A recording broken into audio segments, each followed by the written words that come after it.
The biggest thing you gave me was time. I've always been a proponent of do the job, do it well. When you're a family, everyone in the family has to be treated with respect.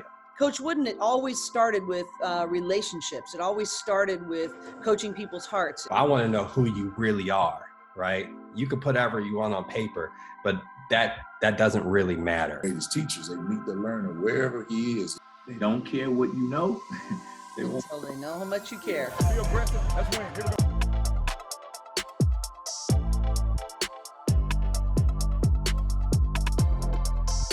we go. It gives me great pleasure to have you on for much longer than we were together at Encore.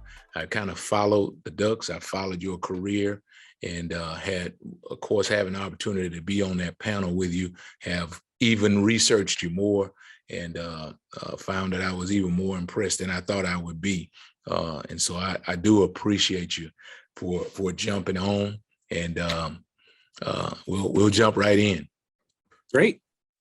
And the reason I don't like to do the formal introductions is because I like to have you have the opportunity to tell your story, and I don't want to take anything away from it. And so with that, I'd like for you to talk to us about your journey to becoming the athletic director at Oregon.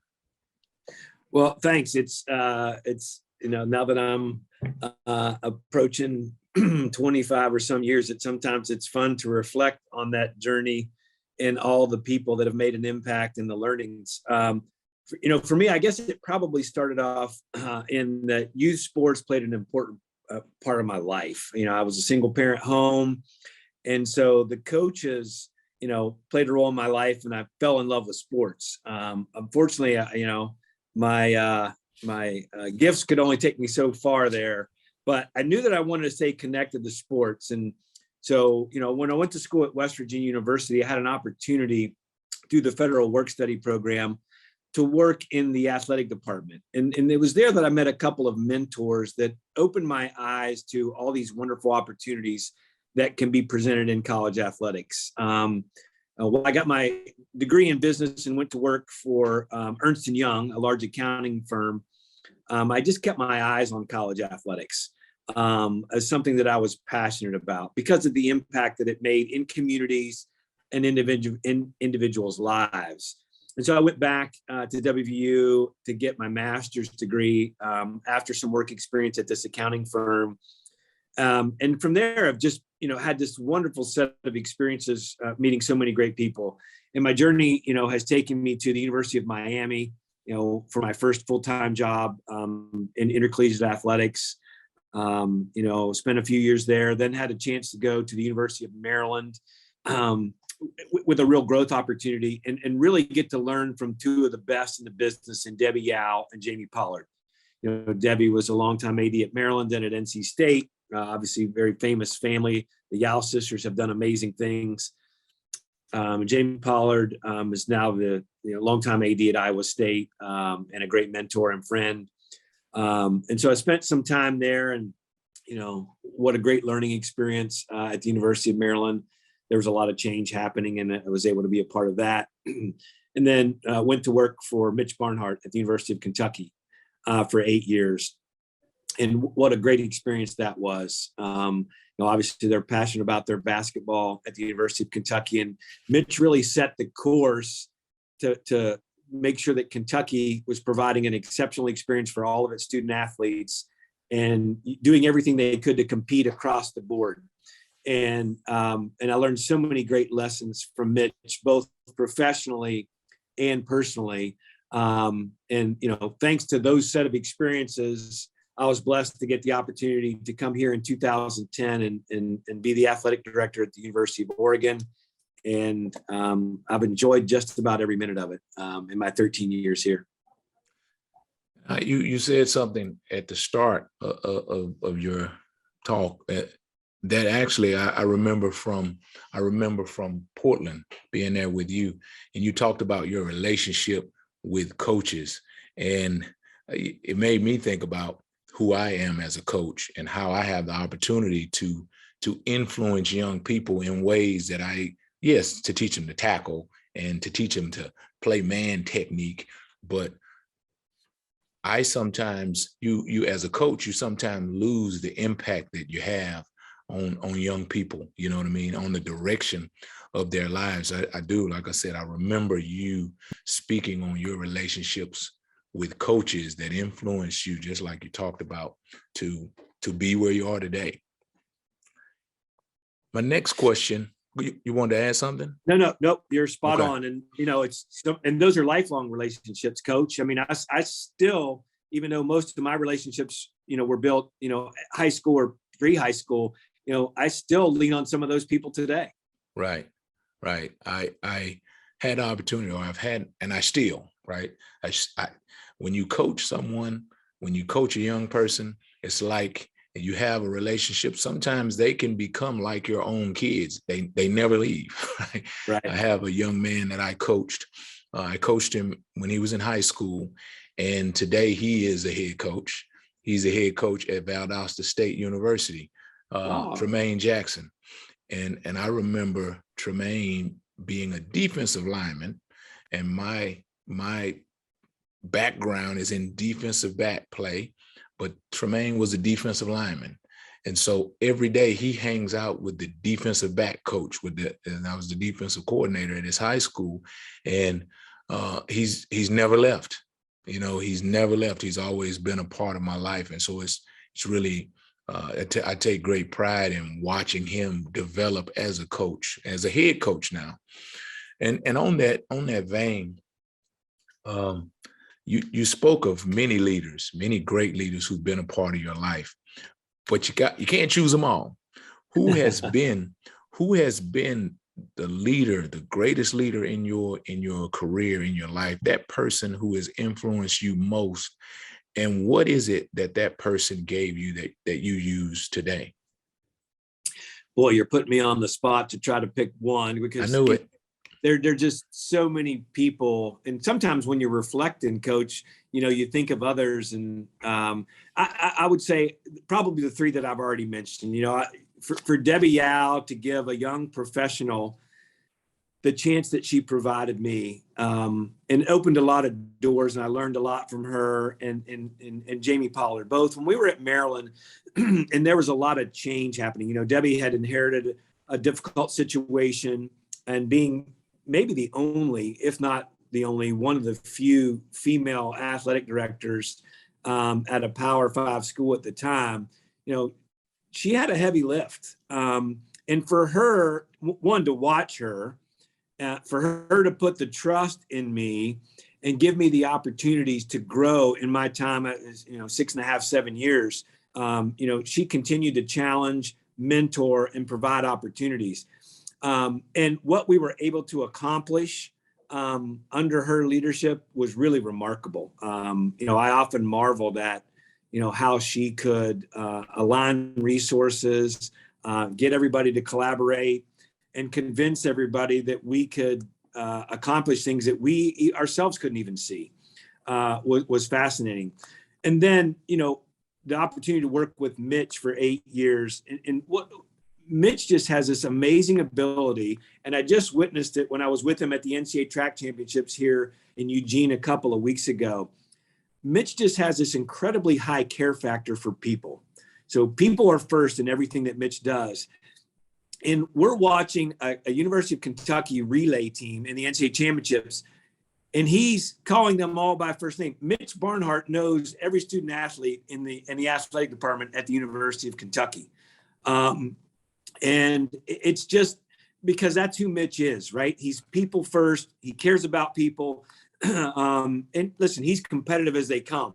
But for him, it's a foundation of care and about people. And, I felt that for me. I felt that for my family. And it was fun to work in an environment where you see that on display every day. Great. So I alluded to it before a couple times. You and I being on a panel at NCORE, and that was about diversity. That was about having diverse candidate pools and hiring. And you in the state of Oregon have had to abide by a state law, which requires you in higher education to have a diverse pool of candidates. What does that, having a diverse pool of candidates and making sure that you as the leader of an athletic department, making sure that diversity is at the forefront of what you do, how is that important to you? Well, it's extremely important to what we're doing. And what we've seen here at the University of Oregon is when we can get, a diverse team together, even if it's internal to our department, you just have different set of experiences, a different set of thought patterns, a different educational background. And when you can create an environment that's inclusive and where people can be their authentic selves, it's amazing the conversation, the debate, the discussion that can happen that can produce the best results. And it might not be any one person's idea, but when you bring all that together with this set of experiences, it has an exponential impact. And so sometimes, when we're doing searches, you have to think differently than exactly what we have here now at the University of Oregon or what we've seen be successful. You have to be open. One of the great things about the University of Oregon, largely through our partnership with Nike, is, we're willing to be first. Innovation is part of who we are. We're not afraid to step out there and do something different. And it doesn't always work. But for us here, the number one priority is that we have a family atmosphere where people can be their authentic self. And then, after that, it's how can we create a team of people who have a unique view, a different set of experiences that put everything on the table for us to debate, discuss, and then ultimately make, provide the direction that we think is best for our program. And as you were talking, I was thinking about some of the questioning that we got from the audience, and there were really good questions that caused debate, that caused you to think about the way you do things. Again, that conference I thought was a really good opportunity to be in an environment to discuss, to debate, to have different perspectives on a multitude of different things. And I thought that was really informational for me, just a short time that I was there. I agree 100%. I thought Sam set up a great panel, and I thought the participants were really engaged and were really dialed on into some of the challenges with some of the pointed questions. Right. Now, you've had the opportunity to hire coaches and to hire people onto your staff. And I always liken it to like some of the books that I've read to having the right people on the bus. And so as we use that reference, when you're looking for people to bring onto your bus, what is it that you look for to identify who may be the best additions to your team? Yeah, it probably depends on where a program is, speaking to coaches. So we have 20 sports here, and they're in different stages in their development. And it probably depends by sport. But what we start with is, we have a certain set of values, and, we start with student athlete experience is at the center of everything that we do. So we start with that and look for somebody who has that shared values, who's principle based around that. Let's start with the whole person as a student athlete, and then build from there. And then it probably depends on where our program is. Obviously there's some negatively recruiting against our weather. And so, in certain sports, obviously we have a great tradition in track here. So we may view that differently than we review, a tennis, for example. But we do want somebody who is, again, puts the student athlete at the center, obviously operates with integrity, has shown signs of and achievements in and around being a leader, because leading a locker room is really, really difficult, and making the choices to put the right people, as you said, into that locker room to build something. I mean, one of the great things about college athletics is it is so co-curricular. And when you get the right culture built around that co-curricular activity, it can be life-changing for people, and not in winning rings or holding up trophies. Those are fun things. But when this is done right, the co-curricular activities and the life skills learned through sport is something that can be life-changing. 100%. Yeah. So 2020, right? COVID, our initiatives to improve our social justice in our country, those were moments that provided great challenges, great adversity, great opportunities also for us to grow as coaches, as student athletes, as administrators, in our society as a whole. What did that moment do for you as a leader? Wow, it did a lot. I think for us, there were so many unknowns as we went into COVID, and to have to manage these issues, remotely, added a layer that, quite frankly, I had no experience in. So I think one of the things that, one is, as a leader, you've got to make yourself vulnerable, right? You got to be able to engage in open, honest dialogue.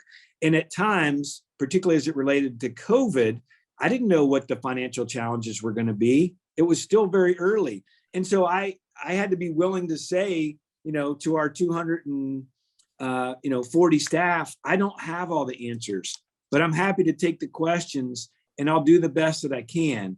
And as this, develops daily, we are going to over communicate. So, I think it kind of fell back on, you had to be open, honest, and over communicate. And sometimes the communication was, we just don't have any information, but we're still working on it. There was a lot of people with a lot of anxiety. And one of the things that we were able to do is, one, we put people first. We wanted to have a high care factor. Even though we didn't necessarily have the specific roadmap, we assured everyone, as long as we stuck together, we were going to find a way through it. And that we wanted to be forces of change, and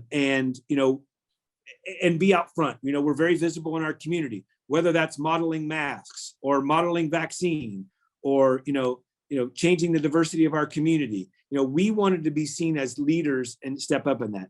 So the takeaway for me long-term is, we have to make sure that we're creating a safe space for everybody to have this open dialogue. And we've got to keep people engaged. One of the things, one of the positives of those years was that we had incredible engagement. Our Zooms were packed. People were, participating. But now, as we're out of that, the engagement starts to slip. And, it needs to be more than just a moment, right? We need to keep people engaged. So what are we doing to make sure that the engagement stays high? Because while it was unsettling and there was a lot of anxiousness during a lot of those calls, there was a sense of, we're in this together. And as long as we work together, we'll find a way through, even when we didn't have all the answers. I hope we can continue that. Yeah, there was a lot that you said in there that I remember, that I experienced. Well, first thing is, for many coaches who don't even know how to turn their computer, who didn't even know how to turn their computer on, right? They learned to do that. They learned to operate in this world where they couldn't touch their players, where they had to teach from two different parts of the country. And that's difficult teaching, but what you said at the last is that you had to have cooperation, you had to have engagement. And so I think, again, when we talk about COVID, I always talk about what we had the opportunity to learn, because we had meetings on Zoom. Well, I didn't know what Zoom was before that moment. And so now I was able to connect with coaches. Sometimes in the evening, we had Zoom clinics at night, and I was able to connect with coaches in parts of the country that I never would have visited if I were going there in person, but we were able to connect, we were able to engage, we were able to exchange ideas.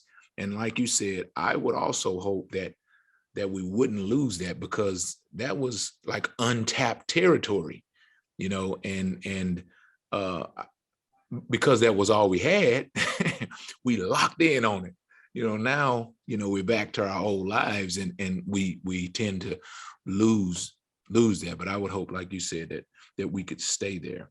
Yeah, and obviously there was the way staff rallied around support of one another in those moments was something that was pretty special. And I hope we can kind of just translate that to daily life, right? That Right. Just keep the care factor high. Right. Well, and another point you made was about the communication of the leader. You study Franklin Roosevelt during the times that he was president. Some people say he did great things. He would say he didn't, because he would say, all I wanted to do was communicate. All I wanted to do, I didn't really know what to do, but I wanted to do something. And when the leader is out front, and when the leader is present, like you said, and he just communicates, because all the people want to know is, okay, what are we going to do? I don't know what we're going to do.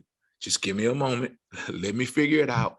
And so sometimes that's okay. We have had leaders on here say that it's important that you can bear with yourself to be vulnerable, right? It's important as a leader that you're willing to be vulnerable, because sometimes people will give you that, right? So what I would ask you is talk about your staff, and tell me what your staff would say your leadership style is. And then as you review yourself, has your leadership style, has it changed over the course of your career? Yeah, I mean, it's always risky to try to describe how the staff would. I'll tell you what I hope. I hope that the staff would say, that I'm a collaborative leader, that we have an open door, that we're really solution oriented, right? And that that we're confident that we can always find a way together. Have I changed over time? Absolutely. Again, I've been fortunate to have so many great mentors, and I value continuous learning. There was a time early in my career when I was put in leadership roles where everything was win-lose, right? And everything was a race. And it was only about the results. It wasn't necessarily about the journey or whatever carnage you left behind. It was like, did I achieve the goal? Yes. Okay, then good. We're moving on. So I think I'm a little more thoughtful, a little more reflective, and can put situations into perspective, right? And everything's not a race, and I think as I've gained more experience, I've tried to really be focused on more win-win outcomes, as opposed to just getting the result that I felt the organization needed at the time. Wow. So at the University of Oregon, you've built you and your team have built a tremendous national brand. You've had great success on the courts and on the fields. You've had really good academic success. My question is like, so for me as a coach, I influence young men. I teach them to tackle. I teach them man-to-man technique. I teach them zone technique. And when a player who just couldn't get it, right? He just couldn't get his cover two drop.